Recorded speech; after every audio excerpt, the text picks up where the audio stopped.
Olá, meus amados, graça e a paz. Eu venho fazer esse vídeo para falar um pouco sobre os falsos mestres e falsos ensinamentos.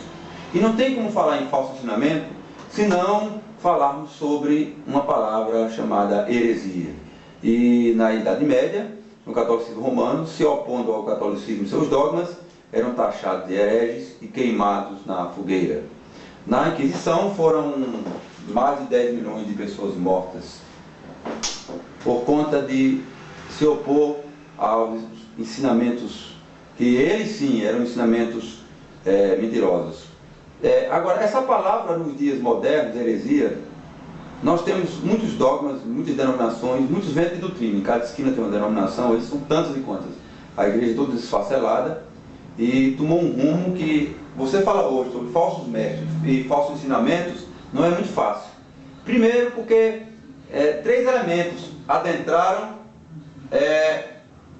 na igreja, vindo dos gregos, dos romanos e do próprio judaísmo.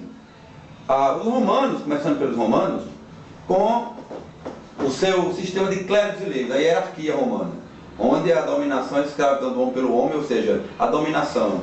A doutrina dos nicolaítas, você está por cima de outrem. Jesus Cristo falava sempre dessa coisa de a dominação, né? O maior entre vós será servo do menor. Então, a ninguém chama de mestre, etc. Então, se você for analisar direitinho, você observa que existe um sistema de clérigos e leigos que é adotado do catolicismo romano, passado para o protestantismo. Uma outra coisa também é o judaísmo, com todo o seu legalismo, que negando a eficácia da morte de Cristo e também, obviamente, decaindo dessa graça maravilhosa que não vem por meio das obras, mas mediante a fé, e é um dom de Deus, né? A graça, a salvação pela graça, né? Então o judaísmo ele vem com toda essa negação aí da graça de Cristo, e é um anátema, né? Mas nós temos aí também os gregos com a filosofia, a hermenêutica, quando vem a canonização, a escritura ela é dividida em versículos, em capítulos, versículos, e uma grande problemática é que você pode sair pegando aí vários textos isolados e falar o que quer. Então, para falar sobre a palavra heresia, nos tempos de hoje e também na sua era, todo aquele que se tornasse partidário de uma opinião contrária ao catolicismo era tido como herético. Então a palavra heresia ela não é necessariamente, você interprete ela como um engano, uma mentira, uma inverdade, certo? Como algo falso. Heresia é mais assim, um partido, seguir uma escola de opinião, uma dissidência, ok? Aí vem a palavra que muitos usam para seita, que a palavra para seita ela é usada como sectarismo, também como facção, então é usada nesse contexto, tá? Os filósofos tinham isso, seguiam escola de opinião, seguiam seus mestres, então se dividiam. A palavra mais adequada para falso engano seria sofisma, que significa, o sofisma é um argumento falso para induzir outro em erro. Aí seria melhor usar a palavra sofisma, e muitos usam a palavra heresia equivocadamente.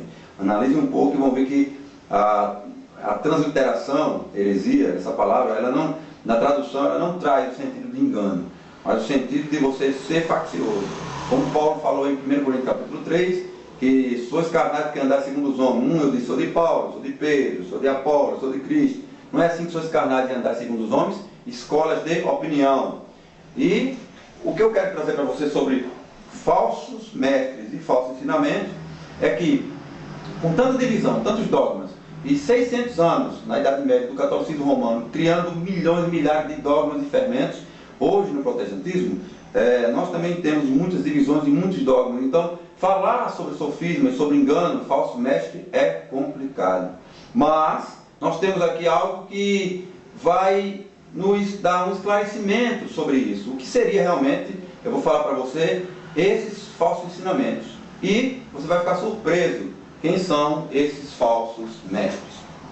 2 Pedro capítulo 2 diz o seguinte: mas houve também falsos profetas entre o povo, como haverá entre vós falsos mestres, que introduzirão dissimuladamente heresias destruidoras e até negarão o soberano que os comprou, atraindo sobre si mesmos destruição repentina. E muitos seguirão a lascívia deles, por causa dos quais o caminho da verdade será blasfemado. E em sua avareza farão comércio de vós com palavras fingidas.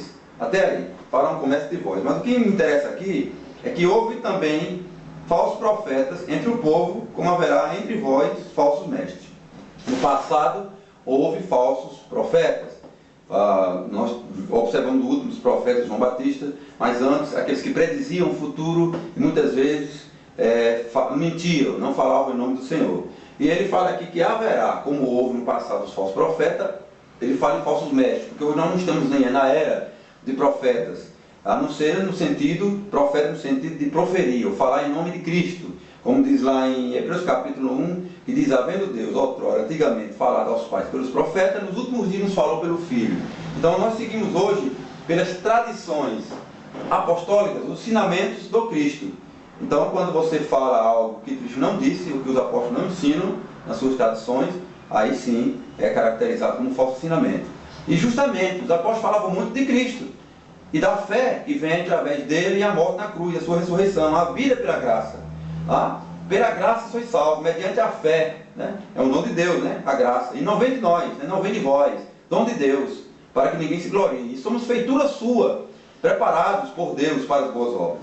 Então, as boas obras são consequências de um novo nascimento, né, de uma nova fé baseada nessa graça. Então, fugir disso, ensinar os homens que eles têm que se esforçar ou fazer alguma coisa, ou contribuir com Deus para serem salvos, é você falar que anular a Escritura e anular a cruz. É justamente isso. Então, você muitas vezes pode estar aí numa reunião fora da denominação, reunindo numa casa, reunindo num galpão, numa comunidade, numa denominação qualquer dessa aí, Batista, Betel, qualquer uma, e o falso mestre está aí bem pertinho de você, porque é acusado Joseph Smith, o Russell, que lá do Testemunho de Jeová, quem mais? Tanto o Reverendo Mu e tantos outros como falso profeta. Temos aí também que são taxados como Silas Malafaia, Edir Macedo, R.R. Soares, e aquele outro Valdomiro lá, esses caras aí também que são os mentirosos aí da prosperidade, o tal do Benihim, um falso profeta tremendo aí, descarado. Mas não apenas esses, que nós já conhecemos, e tantos outros que já conhecemos, a Adventista, Testemunho de Jeová, o próprio Espiritismo, com Allan Kardec. Então, nós observamos muitas mentiras e muitos ditos falsos mestres, como L.G. White, que tem aí uma falsa profetisa. Mas, tanto eles quanto muitos que ensinam um evangelho que vai além do que os apóstolos pregaram, o Paulo ele fala que seja anátema. Então, se você olhar em Gálatas capítulo 1, versículo 6, ele diz: maravilho-me de que tão depressa estejais desertando daquele que vos chamou à graça de Cristo para seguir um outro evangelho, um evangelho diferente, né? Que não é outro, mas há alguns que vos inquietam e querem transtornar o evangelho de Cristo.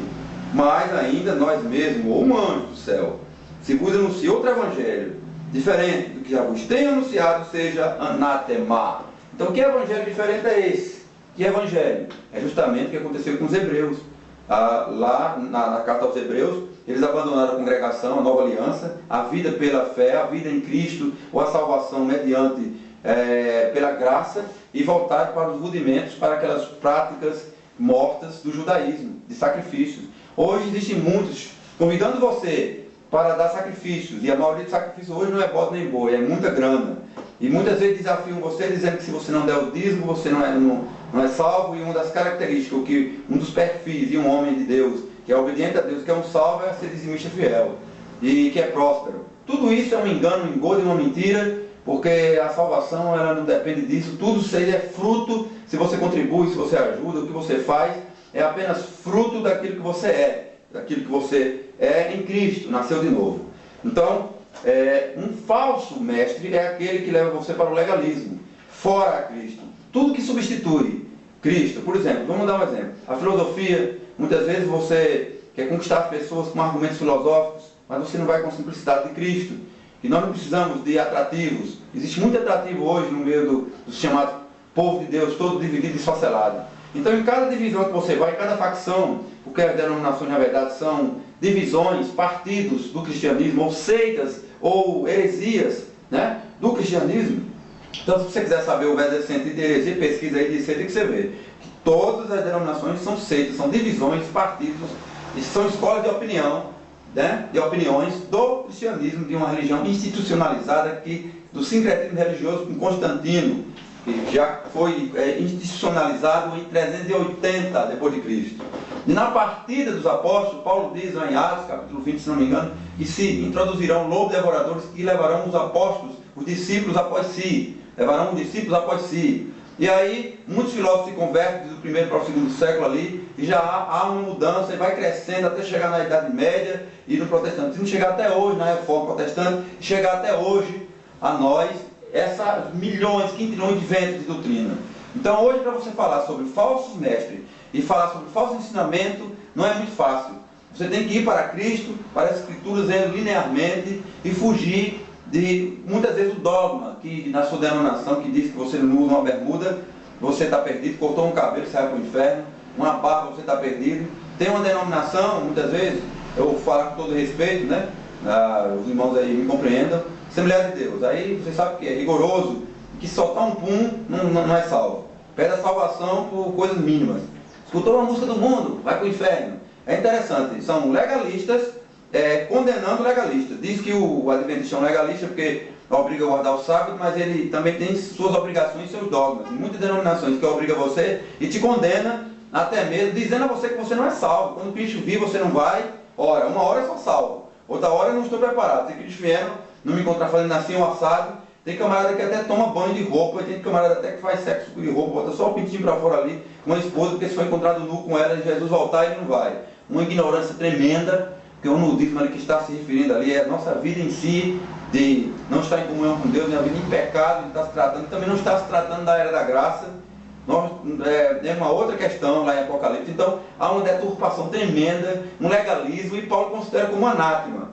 Então nós temos que analisar isso. Eu vou continuar falando sobre esse assunto, mas você entenda, cuidado com o falso legalismo, cuidado em pisar novamente, em crucificar o Filho de Deus novamente. E voltemos para a graça de Cristo. Nós podemos viver, se vivêssemos 1000 anos, 10.000 anos, não pagaríamos o que Ele fez por nós, nos salvou, jamais. Por todo esforço que você faz, se você se acha um santinho, certinho, perfeito, nada disso vai te justificar diante de Deus. Você já foi justificado, você é um salvo. Então nada vai fazer com que você consiga agradar ou até agradecer a Ele. Mesmo que você já sabe que Ele agradecer, nem agradecer você consegue. É como se alguém me desse, por exemplo, 100 mil reais. Eu ia passar a vida inteira e não ia poder pagar esse dinheiro. Ou 1 milhão, vou colocar 1 milhão, uma grana alta, 1 milhão. Jamais, como é que eu ia pagar isso? Então você jamais vai pagar o que Ele fez por você. E Ele endurece a quem quer, Ele salva quem quer, Ele tem misericórdia de quem quer. Ele é justo. E não há quem busque a Deus. Todos se fizeram inúteis, todos se extraviaram. Então, um dos perigos do falso mestre é trazer você para o legalismo e fazer com que as coisas exteriores da carne, como uma roupa e como qualquer uma outra prática comum do ser humano, trazer medo a você. E também ser um mediador entre os homens. Só ele pode orar pelas pessoas, só ele pode orar por um doente. Às vezes uma pessoa tem que pegar um líder lá não sei de onde, longe pra caramba, para poder fazer uma oração por alguém na sua casa, um doente, ou por ele mesmo, porque ele não acredita que ele pode fazer isso. E ele pode, você é um sacerdote. Cristo substituiu a época templária, ele no lugar do templo, e nós somos a continuação dessa casa dele. Também os sacrifícios, certo? E o sacerdócio, nós somos seus sacerdotes, e ele é o sumo sacerdote. Então nós podemos levar o homem a se reconciliar com Deus. Qualquer um pode levar alguém a crer, pregando o Evangelho. Qualquer um pode orar e expulsar um demônio, ou orar e alguém ser curado. Entende? Então, você muitas vezes não busca o Senhor, não tem comunhão, mas tem necessidade de ir lá para frente para um profissional orar por você, para que você renove suas forças. Você não se renova porque você não busca, você não lê a Escritura, você não ora, você não tem comunhão com o Senhor, você não pratica a vida cristã. Aí você chega no dia de domingo, numa religião domingueira, para pedir a um líder para renovar suas forças, orar por você para que o Espírito... Aí fica aquela vidinha medíocre. E isso tudo é um legalismo, tanto o leigo ali, iludido, está fora, porque está sendo enganado, como o ludibriador, o cauterizador, que está enganando as pessoas, levando a essas pessoas a serem dependentes dele. Por isso que eu concluo, os falsos ensinamentos, os falsos mestres estão espalhados em tantas e quantas denominações e grupos livres também, mesmo que não tenha nome, mas somos igrejas orgânicas, se reúnem numa casa, etc. Muitas vezes também tem esses ensinamentos legalistas e de clérigos e leigos, de hierarquia, de manipulação do homem pelo homem, uma escravidão. Então, falsos métodos, falsos ensinamentos, eles estão aí como um lobo devorador ao nosso redor. O que precisamos é voltar para a graça de Cristo, ler a Escritura linearmente, ler muito, se deter só a Cristo, amar os irmãos e entender que aonde você for não vai ter perfeição, porque ali vai estar o homem, ali vai estar o legalismo, ali vai estar o falso ensinador, e ali vai estar um sistema humano que não está em Cristo. Mas você pode estar em Cristo, você pode levar outros a Cristo, você pode, aonde você estiver, você pode levar e mostrar às pessoas que vivemos nessa graça abundante, nessa graça que somos salvos por ela, e essa graça se chama Jesus, Yeshua. Deus te abençoe.